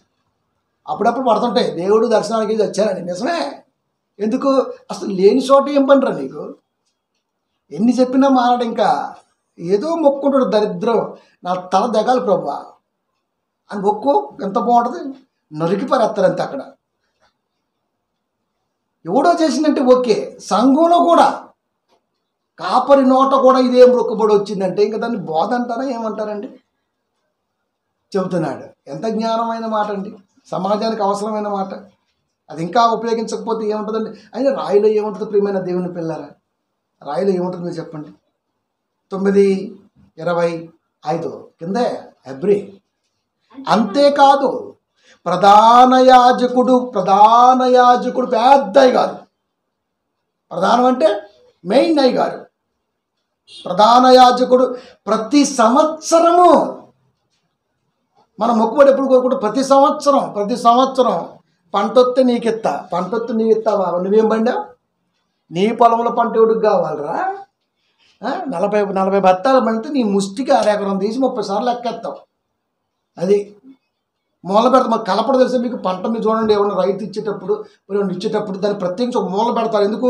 దాంట్లో ఇంకేమైనా కలిసిద్దేమో అని భయం, వీడికి ఎగస్ట్రా పోద్దేమని భయం. ప్రత్యేకం అంటాడు దాన్ని, అందుకే ప్రత్యేకం. ఆ మూల పెడతాడు. ఇప్పుడు అరబత్త తీసుకెళ్ళి ఆడు మొఖం వేస్తాడు, ఆడసకే కక్కుర్తి, ఆడు వచ్చిందే అన్నట్టు లాక్కున్నాడు. కందులు, మిరపలు, ఇంకా ఇంకా ఏ పడితే గన్నెరు కలిపి పంపించారు. ఎవరన్నా గన్నెర తోటేసి అది ఎవరికి ఇచ్చారు? సినాయి పర్వతం మీద దేవుడు మోషేకి ఇచ్చిన ఆజ్ఞలు. ఇజ్రాయేలీలు ఎందుకు 11 గోత్రాలు వారు పనిచేయాలి, అహరోను గోత్రములో లేవీగా ఉన్నవారు పనిచేయరు, మీకు బోధిస్తారు కాబట్టి, వారి కడుపు వెళ్ళాలి కాబట్టి, వారి కుటుంబం ఉంటుంది కాబట్టి, పిల్లలు ఉంటారు కాబట్టి, వారికి అవసరం ఉంటాయి కాబట్టి, మీరు పోషిస్తే వాళ్ళు దైవ గ్రంథం మీద కూర్చొని మిమ్మల్ని అందరినీ రక్షణ మార్గంలో నిలబడతారు అని వాళ్ళ కొరకు ప్రత్యేకించి కేటాయించినటువంటి భాగం అది. భూభాగం కూడా అదే. పంటలో భాగం ఇచ్చా కానీ మరి భూభాగం ఇచ్చేవరా? 2 ఎకరాలు ఉంది, మరి ఈ 10వ భాగం ఈ దేవుడికి చూద్దాం. ఒక 20 సెంటీలు చూద్దాం దమ్ముంటే. చెయ్యరాదు. 2 ఎకరాలు ఉంటే దాంట్లో పంట ఇస్తాడు అరబత్తా, కానీ మరి ఈ దశమాగం మరి 10 సెంట్లు ఇస్తాడే చూద్దాం. ఇవ్వడు. ఇప్పుడు దేవుడికి పొలాలు, నీ తలాలు ఇవే కావాల్సింది. ఏమి ఇవ్వాలి ప్రభువుకి? ఏమి ఇస్తే సంతోషపడతాడు? వారికి ఇచ్చింది ఏంటి? నీకు ఇవ్వాల్సిందే ఏంటి? ప్రధాన యాజకుడు పెద్దయ్య గారు ప్రతి సంవత్సరము తనది కాని రక్తము తీసుకొని, గొర్రెలు మేకలు మనం కోరుకుంటాం కదా, 2 పొట్టేలు తెగేస్తా, అదేం పాపం చేసిందిరా? అసలు అది పుట్టిందే నీ కొరకు చావటానికి, మళ్ళా దాన్ని మధ్యలో చంపేస్తున్నాడు. అదేం పాపం చేసింది? పైగా దాన్ని తీసుకొచ్చి మంచి పసుపు వేసి దాని కోసం చూపించి పెంచి ఒక్క కాటేస్తాడు అంతే, ఇంకా అయిపోయింది. ఇంకా అదేం పాపం చేసిందిరా? తినటం తప్పు కాదు, మొక్కుబడితో చంపటం తప్పు. మొక్కుబడి లేకుండా తినరా? అది ఇచ్చింది నీ, అది బతికేదే మనిషి కొరకు. ప్రతి ప్రాణి భూమి మీద బ్రతుకుతుందే మనిషి ఆకలి తీర్చడం కొరకు. మొక్కుబడి పేరుతో చంపితే పాపం. అది పాస్తికాన్ని వాడు ముడిగట్టుకుంటున్నాడు. లెక్కలోకి వస్తే అనుకుంటున్నారు. అది తనది కాని రక్తమును తీసుకొని, అంటే ఎవరిదో పరిశుద్ధ స్థలములో ప్రవేశించినట్లు తన్ను తాను అర్పించుకుంటకు ప్రవేశింపలేదు. ప్రధాన యాజకుడు అనేవాడు ఎవడో ఇచ్చిన రక్తాన్ని తీసుకొని ప్రోక్షించడానికి వెళ్ళాడు తప్ప వాడి రక్తాన్ని దాల్పడానికి వెళ్ళలేదు. అంటే సేఫ్ జోన్. మీరు ఏ పూజారి పొట్టని మీరు చూడండి, ఆడు చూపిస్తాడు డైరెక్ట్గా ఒక్కటేతడట, ఎంత ఉంటుందో ముందు. అంటే అర్థం ఏంటి? బాగా తిని బలుతున్నా నేను మీ పుణ్యాన అని చెప్తున్నాను అక్కడ. తెలుసా? ఇండైరెక్ట్ పదం అది. అందుకే వాడు ఎక్కడికే కడతాడు, బొడ్డు కింద కడతాడు, నిలబడదు ఇంకా ఆడ. ఇదంతా ఖాళీ. ఇంకా ఆకారం చూస్తే నా స్వామి రంగు ఎంత ఉంటుందో పాటు కొండ తెలిసిపోతుంది. అక్కడ తెలిసిపోతుంది. మనోళ్ళు సెట్లు వేస్తారు కాబట్టి కనబడదు. ఒకసారి గుండెలు కూడా మీకు గట్టిగా అన్నబెట్టిన రోజు మీరు చూడండి. అది ఎక్కడికి వస్తుంది? పొజిషన్ ఎక్కడికి వచ్చింది అంటే బైబిల్ దేవుడు ఇచ్చింది ఊరకనైనా. కాలాలలో మార్పు, పరిస్థితుల్లో మార్పును తీసుకొస్తున్న దేవుడు కోరుకుంటున్న విధానం ఇవన్నీ కూడా నీకు అవసరం లేకపోతే ఎట్లా? తనది కాని రక్తమును తీసుకొని పరిశుద్ధ స్థలములో ప్రవేశించున్నట్లు తన్ను తాను అర్పించుకుంటకు ప్రవేశింపలేదు. కాపరు అనేవాడు వాక్యం పూర్తి అవగాహన కలిగిన తర్వాత కాపరుగా వస్తున్నప్పుడు దేవుడికి ఒక కమిట్మెంట్ ఇవ్వాలి. ఆ కమిట్మెంట్లోనే వాడు ప్రయాణం చేస్తూ ఉండాలి. అది కాపర్ లక్షణం. వాక్యం అన్నాడు అయ్యగారు అయిపోతారు. ఎన్నిసార్లు చెప్పే మీకు ఇప్పటికీ కూడా మన వెళ్ళినా 150 మంది పైన వచ్చారు. అక్కడికి రావట్లేదు అసలు నాకు అనిపించింది, మరి మీరంతా పిశాచిలాగా ఉన్నారు నా బాబా. మంది స్థలాలు, మంది కొంపలు ఆర్చటం, మంది స్థలాల మీద పట్టడం. ఏం కట్టపోతావు? నీకంటే ముందు పోయారు చాలామంది చూడు, ఏం కట్టకపోలా. అది పోనీ ఏమైనా స్థిరపరుస్తాడా? సంఘంలో ఎవరికైనా బాధ తప్ప చెబుతాడా? అంతే, ఈడిపోతే ఈడి పెళ్ళం. అది ఇక అంతే. ఆ వారసత్వంలోనే తప్ప కొత్తోడికి పిలిచి దైవవికమైన ఆలోచన స్థిరపరుస్తాడా అండి? స్థిరపరుస్తాడా? 2 సర్వీసులు అంటాడు. ఏడే పొడవలేడు, ఆడ పడుతాడంట పోయి. ఇంకా ఏడే దేకలేడు, ఆడ దేగుతాడా? ఏం చేస్తాడు 2 సర్వీసుల పేరుతో? టైంపాస్. ఈ రోజునండి ఈ మొదటి వారమున కాపరికి పండగ. దండం పెట్టుకున్నాడు ఇంటికి వెళ్ళి. ఇంకా లెక్కేస్తాడు బాబు. అంటే ఇది ఏమాత్రం కూడా అనిపించదా మనసుకి? అనిపించదా? చెబుతున్నాడు కదా, తన్ను తాను అర్పించుకుంటకు ప్రవేశింపలేదు. ఆ ఎడ్ల రక్తం మేక రక్తం తీసుకుని లోపలికి వెళ్ళి ప్రోక్షింపి తీసుకొచ్చి మీ మీద జల్లాడు తప్ప వాడిని అర్పించుకోవాలా. మరి అర్పించుకోనోడు ఎలా అయ్యాడు? ఎలా అయ్యాడు అంటే లేవి గోత్రం ఒకటి ఉంది కదా, దాంట్లోంచి అందుట్లో పుడితే అయ్యగారు అయిపోతారు అంతే. ఇంకా ఆ గోత్రంలో పుడితే అయ్యగారే, అహరోను గోత్రంలో పుడితే అయ్యగారే. వాడికి వాక్యం రాకపోని అందుకనే కాపర్ల పిల్లల్ని గొంతు మీద కత్తేసి పండబెట్టి కోసాడు దేవుడు. ఏలీ కుమారులు కానీ అహరోను కుమారులు కానీ ఎవరిని వన్నీలు తెలుసా మీకు? వన్నీలా నెట్ట నిలును నరికి పడేశాడు అంతే. ఎందుకు? వారసత్వంగా వస్తున్నటువంటి యాజకత్వానికి బ్రేక్ చేశాడు. అక్కడ యాజకత్వం అనేది వారసత్వంగా వచ్చేది కాదు, దేవుడు వాక్య వాసన పసిగట్టిన వాడికి ఇచ్చే వరం. వారసత్వం అయ్యగారు కొడుకు అయ్యగారు అవుతారు. అందుకే అయ్యగారు కొడుకులు ఎక్కువ దొంగనా కొడుకులు అవుతారు తెలుసా మీకు? అయ్యగారు కొడుకులు ఎప్పుడు కూడా దొంగనా కొడుకులు. ఎక్కడన్నా మీరు చూడండి, వాడు అమెరికాలో ఉంటాడు, నువ్వేం బీగుతున్నావేడా? నీ కొడుకు అమెరికాలో ఉంటే, మరొక కొడుకు ఏడో ఉంటే, నీకు వాక్యం రాకుండా ఉంటే నువ్వు సంఘాన్ని ఎలా కట్టావో దీన్ని బట్టి అర్థమవుతుంది కదా. సిగ్గు ఉండాలి కదా అక్కడ. సిగ్గు, శరము, లజ్జ, గజ్జి ఇలాంటివి ఉండాలి కదండి. ఉండాలి, అది ఉండాలి. ప్రియమైన దేవుని పిల్లలు, కాపర్ అంటే కాపర్ చుట్టూ పిల్లలు ఉండాలా. కాపరగా ఎదగడానికి ప్రయత్నం చేసేవాడి కుటుంబం ఖచ్చితంగా దేవుళ్ళు ఉండాలా. అంత సన్నాసేవారం ఉండము. పిల్లల చర్చిలో ఉంటే మొగుడు ఉండడు, మొగుడు ఉంటే పిల్లం ఉండదు, పిల్లలు ఉంటే పిల్లలు ఉండరు. అది అందుకే చెప్పిన ఎగ్జామ్ ఉన్న ఆదివారం తోచి పక్కన ముందు సంఘానికి రావాలా. వాడు కాకపోతే అవసరం లేదు. అది ఉద్యోగం చేస్తేనే బతుకుతామా మనం? దేవుడి కృప ఎలాగైనా బతుకుతాం మనం అంతే. పిల్లగాళ్ళకి అది ఖచ్చితంగా నేర్పాలి.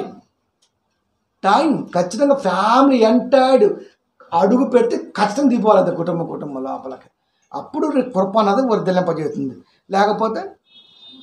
లేకపోతే వాడేమో గనుసుగాడు ఎగురుతాడు, వీడేమో బయట ఎగురుతాడు, అదేమో డ్యూటీలో ఎగిరిద్ది, ఇదేమో ఎగిరిద్ది. ఇప్పుడు ఎవరికి చెబుదామనో ఏం పోవడం మాకు అర్థం కావట్లా. ఏడా అబ్బాకండి ఈరోజు ఎగ్జామ్ ఉందండి, రాయకపోతే పాప వాడికి ఏదో అయితే అవనే రా భయ్, అయితే అవనే. అది అంత డేరు మనం చేయలేం దేవుళ్ళు. మనం చేస్తాం, మిగతా వాళ్ళు కష్టం. అది అందుకే చెబుతున్నాడు, తనది కానిది అంటే బాధ్యత లేదు వాడికి.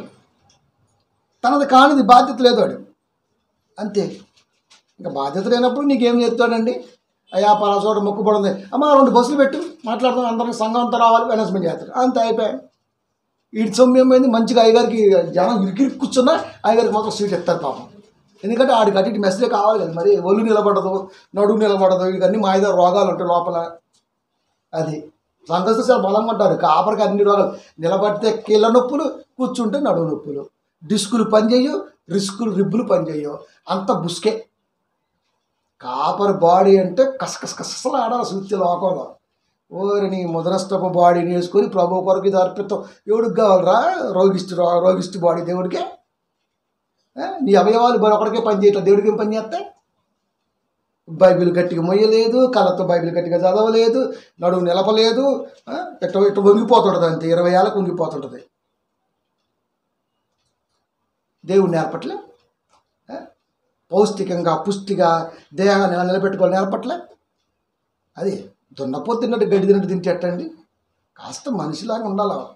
దేవుడి కొరకు నిలబడేవాడు ప్రతి విషయంలో కూడా ఖచ్చితంగా ఉపవాసం చేస్తూ ఉండాలి. ఉపవాసం అనగానే సంవత్సరానికి ఒకసారి, నెలకు ఒకసారి, బుధవారం ఉపవాస ప్రార్థన అంతే. ఇంకా ఉపవాసం అంటే సాయంత్రం పెడతారు, పగలంతా దంచేస్తుంటారు. ఇంకా సాయంత్రం పూట తినరు 6 గంటల కాంచి నైట్ 12 దాకా. అది ఉపవాసం ఎలా అవుతుందండి? అంటే సగశుభ్రం అంశం అది. ఈ రోజున సగశుభ్రం ఉపవాసం అంటే అన్నం మానేయటం కాదు, తినాల్సిన దాంట్లో తగ్గించదాన్ని ఉపవాసం అంటారు రే. అది దాని అర్థం. కనుక ప్రియమైన దేవుని పిల్లరా, మీరు ఎప్పుడైనా చూడండి, ప్రారంభ శతాబ్ద కాలంలో ఎవడైనా ఈ రోగంతో పోయినట్టుగా బైబిల్ ఉందా?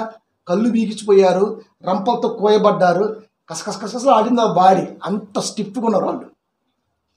ఎక్కడ ఉందండి మాయదారి రోగంతో పోయిందని? ఒక్క భక్తుడు ఉన్నాడు చెప్పండి బైబిల్లో? మరి ఈరోజు ఎందుకు వచ్చింది వీడికి ఆర్ట్లు స్టంటు హోలు బోలు గోలు ఎందుకని చెప్పండి? ఎందుకని ఏంది ప్రియమైన దేవుని పిల్లరా? సమస్త రోగాలకి మూలం పొట్టే కదా, పొట్టే కదా. ఒక్కటి కంట్రోల్ ఉంటే చాలండి, జీవితం చాలా బాగుంటుంది. ఒక ఆమె అంటుంది ఎప్పుడు, ఏంటి అయ్యారు మీరు తినరా? తినాలని ఆశ ఉంటుంది కానీ మనసు మింగదు. ఎందుకు? ఎమ్మటి తిన్నాక అందంగా నిలబడతా చూస్తుంటే బాబోయ్ 3 పెరిగింది కిందకి తగ్గి ఎప్పటికప్పుడు దాన్ని చెక్ చేస్తుంటా. నిజమండి. అలా ఉంటేనే ప్రియమైన దేవుని పిల్లరా దేవుడి కొరకు కొద్ది కాలం ఆరోగ్యంగా బ్రతకగలం, ఏదైనా సరే నిలబెట్టడానికి అవకాశం ఉంటుంది. అంటే బాధ్యత ఎక్కడే లేదు. అంటే మన మీద మనకే ఒక గ్రిప్ లేనప్పుడు ఇంకేం చెప్తామండి మనం?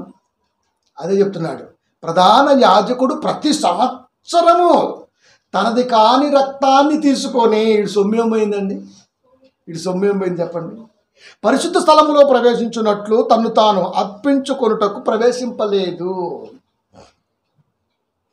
అంటే దేవుడికి కమిట్మెంట్ ఇవ్వాల. మనకు చెప్తాడు, నేను పరిపూర్ణ సేవకు వచ్చానయ్యా. వచ్చేటప్పుడు ఎంత అప్పు ఉంది తెలుసా? మేము బాలనగర్ ఉన్నప్పుడు ఒక గాడికి వెళ్ళాం. వాడికి సేవకు వచ్చేటప్పుడు 4 లక్షలు అప్పు ఉందంట. సేవకు వచ్చినాక 6 నెలల్లో పోయింది అంట. మరి ఎట్ట పోయినాయి అర్థం కాదు నాకు. ఎట్టపోతే ప్రియమైన దేవుని పిల్లారా, ఎట్టే పోతాయి ఇంకా. అది సేవ చేస్తే డ్యూటీ చేస్తే 25,000 వస్తాయండి నెలకు వచ్చేసి. అదే అయ్యగారికి ఒక్కడికి ఒక నెలకే 50,000 ఇస్తుంటాయి. పైగా ఫుడ్ ఫ్రీ. యాడికి వెళ్ళినా సరే వాళ్ళు ఇల్లు పెడుతుంటారు. ఆ రోజు వెళ్ళిపోద్ది, నెల వచ్చేస్తుంటాయి, కుటుంబం గడుస్తుంటుంది, డబ్బులు వచ్చేస్తుంటాయి, అంతే హ్యాపీ. దానికోసం వచ్చాడు.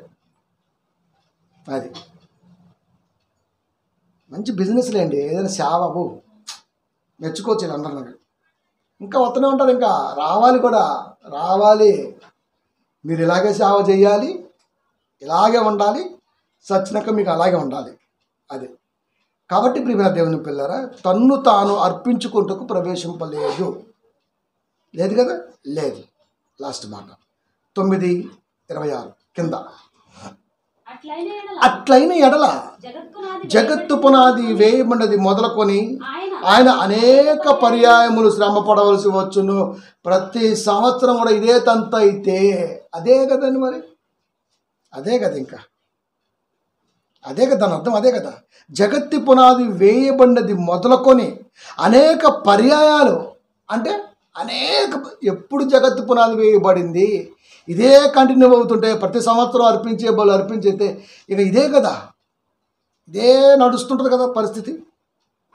అనేక పర్యాయాలు శ్రమ పడవలసి వచ్చును. కానీ ఆయన శ్రమ పడింది ఎప్పుడో తెలుసా? ఒక్కసారి వచ్చాడు, ఒక్కసారే శ్రమ పడ్డాడు, అంతే. ఏదో వాక్యం తెలియనప్పుడు చేశాం ఒక్కసారే. వాక్యం తెలిసినాక మరలా ఈ ఏటేటా బలులు కానీ సకశుభ్ర ఆలోచన కానీ మరలా సంఘములో నువ్వు స్థిరపరచకూడదు అన్నదన సారం. అది ఏదో తెలియలా, దేవుడు వాక్యం లేదు, దేవుడి ఉద్దేశం అంతగా లేదు, సంపూర్ణ జ్ఞాన సంగతిలో లేం కాబట్టి ఏదో జరిగిపోయింది, రైట్, వదిలే, అయిపోయింది. అది గతం గతః అయిపోయిందా? అయిపోయింది. ఆయన యుగ యుగముల సమాప్తి యందు, అది క్రీస్తు రాకడే యుగ యుగల సమాప్తికి నిదర్శనం.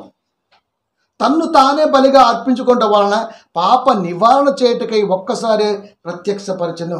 క్రీస్తు లోకానికి మానవ రూపిగా ఒక్కసారి వచ్చాడు, కొద్ది కాలం ఉన్నాడు, అటన్నిటిని చూపించాడు.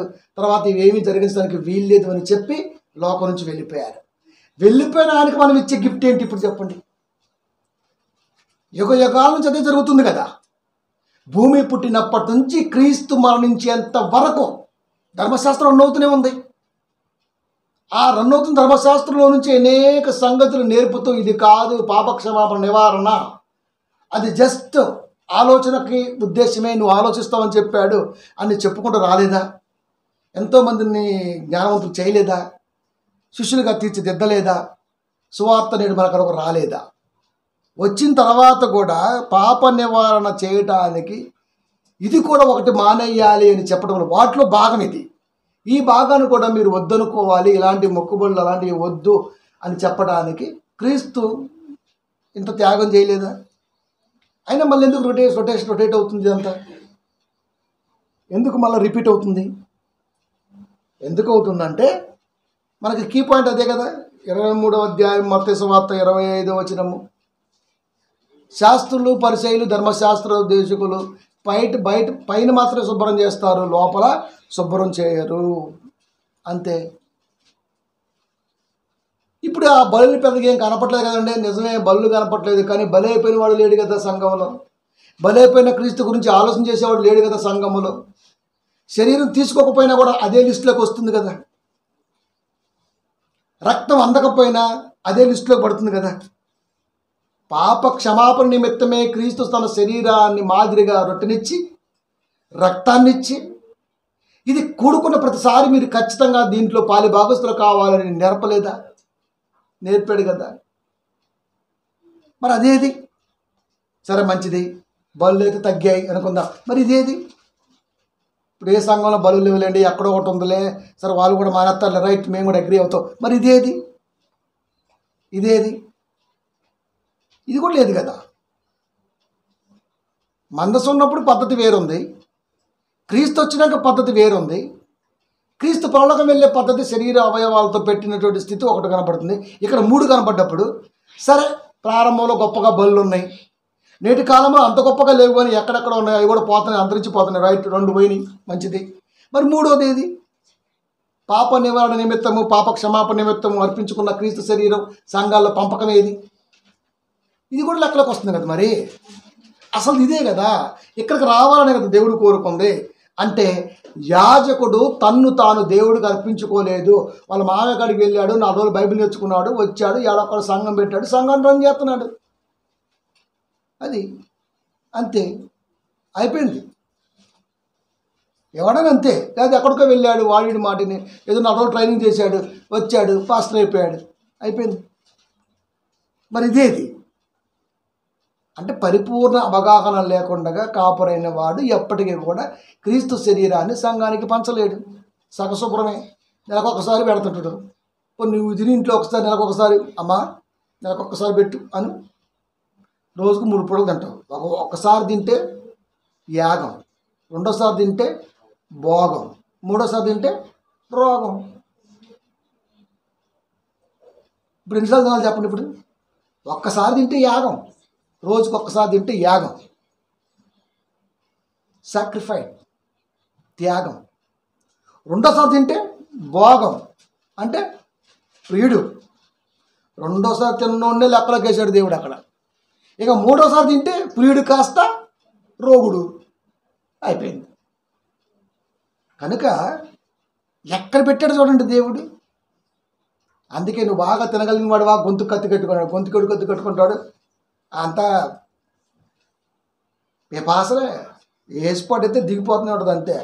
దాని ఏముందండి పాపం, లోపల శరీరాకృతిలో ఏముంటుందండి పాపం, మంచిగా సంకోచ వ్యాకోచంతో పేగు ఉంటుందండి, జీర్ణాశయం ఇంత కొండలాగా ఉంటుందండి, మంచి దాంట్లో దిగుదండి. దానికి సాగేది ఉంది, సాగుతూ ఉంటుంది. ఆ బరువు అంత ఎటు వచ్చింది? వెనక్కపోదు. వెనకాల ఏముంది తెలుసా? సంపే తెనకొత్తే అది ఉంది అడ్డం, వెండిపోస, వెనక్కపోదు. ఇంకా ఇక వస్తే ముందుకే ఎంత దూరం పోని ఇష్టంగా నిన్ను ఆపేది ఎవడం. పోయిందా? పోయింది. స్టార్ట్ అయిపోయింది. ఇంకా అయిపోయింది. ఇంకా స్టార్ట్ అయిపోయింది. మగతో స్టార్ట్ అయింది. ఫస్ట్ బాగా తిన్నావు అనుకో నువ్వు, ఫస్ట్ వచ్చేది మగతే. ఇంకా బైబిల్ చదువుతూ, బైబిల్ చదవలేవు. ఇంకా మగతో తీరిపోయిన తర్వాత డిమ్ము పోవడం కొరకు ఛాయ్ తగ్గిద్ది, లేదు ఇంకా తగ్గదిగా. అది అయిపోయిందా మళ్ళీ పొగోడి, ఇక ఏది దొరుకుతుంది సిప్పు, చివరికి కక్కుద్ది సిప్పు ఎట్లుంటుంది. ఇంకా ఇన్ని రకాలుగా వేస్తుంటే మరి ఇంకా సుఖపడక ఇంకేం పడింది ప్రియమైన దేవుని పిల్లరా? ఎలాంటి వాడు దేవుడికి అర్పించుకొని దేవుడి కొరకు నిలబడి గంటలు ఆయన యొక్క శరీర నిర్మాణాకృతిలో దేవుడు తీసుకున్న జాగ్రత్తను చెప్పి ఆత్మను స్థిరపరిచి పరలోకం నడిపిస్తాడా? ఈ బోధే రాదు. ఇంకా ఆ బోధ ఏం చేస్తాడు? దేహ బోధ తెలియని వాడు దేవుని బోధ ఏం చేస్తాడు? ప్రియమైన దేవుని పిల్లలు, ఎక్కువగా మాట్లాడుతున్నా. స్వరపేటిగా దెబ్బతిందట. తింటది. ఎందుకు తిందో? స్వరపేటిగా గురించి తెలిస్తే కదా నీకు. అన్నం మింగుతుంటే రాపిడి జరిగిద్దిరా. నీకు అర్థం అవట్లే ఎన్ని చెప్పినా. అన్నం మింగుతుంటే రాపిడి జరిగింది. అందుకని బాగా మెత్తగా వెళ్ళి జావగా మింగమంటారు, అప్పుడు రాపిడి జరగదు. మనమే ఆడ ముద్ద తోతి ఒక్క తోపు కిందకి వెళ్ళిపోద్ది. అది అది అరగాలి, ఆమ్లాలు పని చేయాలా, స్రవాలు స్రవించాలా, ఆ తర్వాత చాలా క్రియ జరగాల. అది ఈ ఎఫెక్ట్ అంతా దేవుడి మీద పడుతుంది. దేహం మీద పడిందంటే దేవుడి మీద పడ్డట్టే 100%. దేహం మీద ఎఫెక్ట్ పడింది. ఎవడైనా స్ట్రగుల్లో ఉన్నప్పుడు, బాధలో ఉన్నప్పుడు దేవుడి వాక్యం మీద పట్టు సాధించి చెప్పిన వాడు ఉంటాడండి. ఒక చిన్న డిస్టర్బెన్స్ వచ్చింది అనుకుందాం కొద్దిసేపు, ఈ డిస్టర్బెన్స్లో కూడా వాక్యాన్ని నిలబట్టగలిగిన దమ్మున్న వాడు ఉన్నాడండి మనిషి వాడు భూమి మీద. అందుకనే పీస్ వాతావరణంలో బైబిల్ చదవాలి. పీస్ అయిపోతాం. పీస్ వాతావరణం కాదు. దేవుడి మాట ఎప్పుడైనా సరే ఆ సమయమందును దేవుడి మాట వినటానికి, దేవుడి మాట డిస్టర్బ్ అయిపో. నేను చర్చికి రాలేనమ్మా, ఎందుకు మనసంతా డిస్టర్బ్ ఎవడు చేసుకోమండు. ఎప్పుడు రాత్రి చూసినట్టు మనసంతా నువ్వేనని ఏ పాతని గుర్తొచ్చి ఉంటాయి, డిస్టర్బ్ అయిపోయి ఇప్పుడు మనతో పోకుండా రావడానికి అయిపోయి. అందుకే దేవుడు మనిషి లోపలటువంటి వాటి గురించి ఎప్పుడు కూడా పట్టించుకోడు. అది కాబట్టి ప్రేమైన దేవుని పిల్లారా, బలిగా అర్పించుకోవటం వలన పాప నివారణ చేయుటకై ఒక్కసారి ప్రత్యక్షమయ్యాడు. క్రీస్తు శరీరం ధరించుకొని శరీరంలో ఉన్న ప్రతిదాన్ని వివరించుకుంటూ ఒక్కసారి వచ్చాడు. దేని కొరకు? పాప నివారణ జరగాలి. అది ఆజ్ఞ అతిక్రమం జరుగుతున్న దేహ ఆలోచనల్లో ఆ శతను తీసేయాలి. నివారణ అది తొలగించాలి, అది శతం తీసేయాలి. దానికోసం వచ్చాడు. దానికోసం ఆయన వస్తే ఇప్పుడు దేహం గురించి వాక్యాలు మొదలుపెట్టారు. చినిగిపోయిన సొక్కా వేసుకోవద్దు, మరి లేవు ఏం చేయమంటారు? ఇప్పుడు ఫ్యాషన్ అయిపోయింది, చినిగినే వేసుకుంటున్నారు, ఇంకేం చేస్తాం? పోయి సింపుకొని వేసుకుంటున్నారు, ఇంకేం చేయమంటారు? ఏం లేదు ఇంకా. అది అవి వేసుకోవద్దు, ఇవి వేసుకోవద్దు, లంగోట కట్టుకోవద్దు, ప్యాంట్ వేసుకోవద్దు, టై వేసుకోవద్దు, టక్కు పెట్టుకోవద్దు. ఇదే ప్రసంగాలు. ఇంతకు మించి ముందుకు బోడా అంటే మమ్మల్ని మళ్ళీ ఆ నాగర కాలం తీసుకెళ్ళి ముంత లేకపోతే ఆ వెనకాలది పెట్టేస్తాం. మాకు వస్త్రంతో నీకెందుకురా? కనుక ప్రియమైన దేవుని పిల్లారా, అంటే సగమే సగం ఉద్దేశమే. ఇన్ని చెప్పినప్పుడు బాగానే ఉంది, మరి చెప్పులు వేసుకొని అది ఎక్కొచ్చాయండి. మరి సరే ఆడవాళ్ళు జీన్స్ వేసుకోని చెప్పాను, నేను బాగానే ఉంది. ఒకటి నాకు అనిపించింది, మరి చెప్పులేంది షూ ఎందుకు వేసావు నువ్వు? ఆడవాళ్ళు జీన్స్ వేసుకోవడం తప్పే అనుకుందాం కొద్దిసేపు, అసలు ఎవడు చెప్పడానికి. కానీ సరే నీ యాంగిల్ వచ్చేద్దాం. మరి షూ వేసుకుని వాక్యం చదువుతున్నావే, మరి దీన్ని ఏమనాలి? సగశుభ్రం, జరభద్రం. కాబట్టి ప్రియమైన దేవుని పిల్లారా, పరలోకం తీసుకెళ్తాయా కార్లు, బైకులు, ఇల్లు అంటాడు వాడు. ఇల్లు చూస్తే మనకు కళ్ళు తిరిగిపోతాయి. సౌండ్ ప్రూఫ్ ఇల్లు ఉంటాయి, లోపల ఏం మాట్లాడుతుంది అర్థం కావట్లా. రేపు మన చర్చి కూడా సౌండ్ ప్రూఫ్స్ వచ్చాయి, ఏం బయటికి గోళ్ళ. అది మన వరకే అయిన పడుతుంది, మొత్తం సౌండ్ ప్రూఫ్తోనే కంప్లీటెడ్గా. మంచి ఆలోచన ఉంది సంఘం కట్టడానికి. మనకి తప్ప బయట, కనీసం బయట ఆనుకుని ఇంటికి కూడా వినపడదంట. అంత గొప్పగా ఒక సంఘం. నేను వెళ్ళి ఒక చర్చి చూశాను, సౌండ్ ప్రూఫ్. నా మైండ్ పోయింది ఫస్ట్ టైం చూసాను నేను. అయ్యా ఇట్లా కూడా చర్చి కట్టొచ్చా అని నేను అనుకున్న యాంగిల్లో ఉన్నటువంటి విధానంలో ఈ సౌండ్ ప్రూఫ్ను కూడా పెట్టొచ్చా, ఇలా కూడా ఉంటుందా అనిపించింది.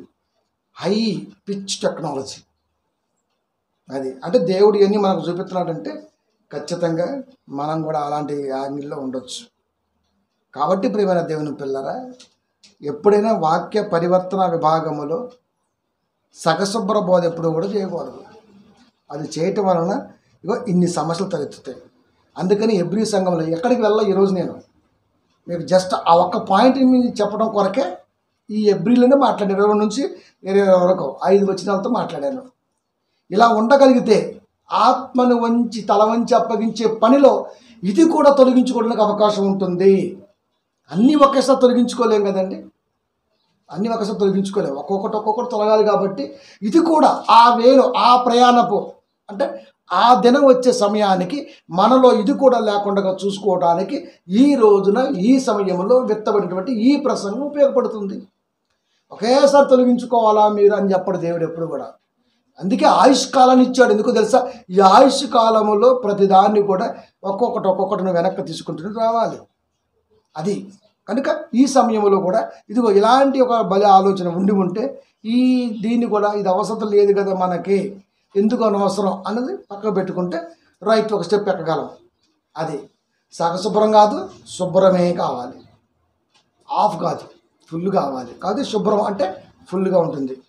కనుక ప్రియమైన దేవుని పిల్లరా, ఈ బ్రతుకు కాలంలో ధర్మశాస్త్ర ప్రకారము క్రీస్తు వచ్చిన తర్వాత మన వరకు వచ్చినటువంటి విధానంలో మూడింటిని బేరీజు వేసుకుంటే పాప నివారణ జరగడానికి క్రీస్తు వాక్యం వినటమే కాకుండా కూడుకున్న ప్రతిసారి కూడా రక్తములోను లేదా కాదు రక్తములోను మరియు శరీరం పంచుకోవటంలోను పాలి భాగస్థులై ఉండాల్సిందే. అప్పుడే నివారణ, లేకపోతే అంతే. కాబట్టి సగశుభ్రం అంటే సంఘాల్లో జరుగుతున్నటువంటి సగశుభ్ర బోధ ఆత్మని పరలోకం చేర్చే పనిలో లేదు అని అర్థమైపోయింది. అలాంటప్పుడు పాప క్షమాపణ దొరకనప్పుడు, పాప నివారణ గాయించడానికి మార్గాలే అందనప్పుడు పరలోకం అన్నది మనిషి పోతాడా అంటే వాళ్ళకే వదిలేయాల. క్లారిటీ వచ్చేసింది. వచ్చే శుక్రవారం మూలపాఠాల బోధలో మూలాలు దొరుకునా దీంట్లోనే మాట్లాడుతున్నాను. పై వచ్చే ఆదివారం నిత్య బోధలో కానరాని సత్యలోతులు. ఆల్రెడీ ఇంటికి వెళ్ళగానే పెట్టేస్తాను. ఆల్రెడీ డిజైన్ నేను చేశాను, మెసేజ్ కూడా ప్రిపేర్ చేశాను. ఇంకొక శుక్రవారంతో ఈ 6వ మాట 8వ భాగంతో అయిపోతుంది.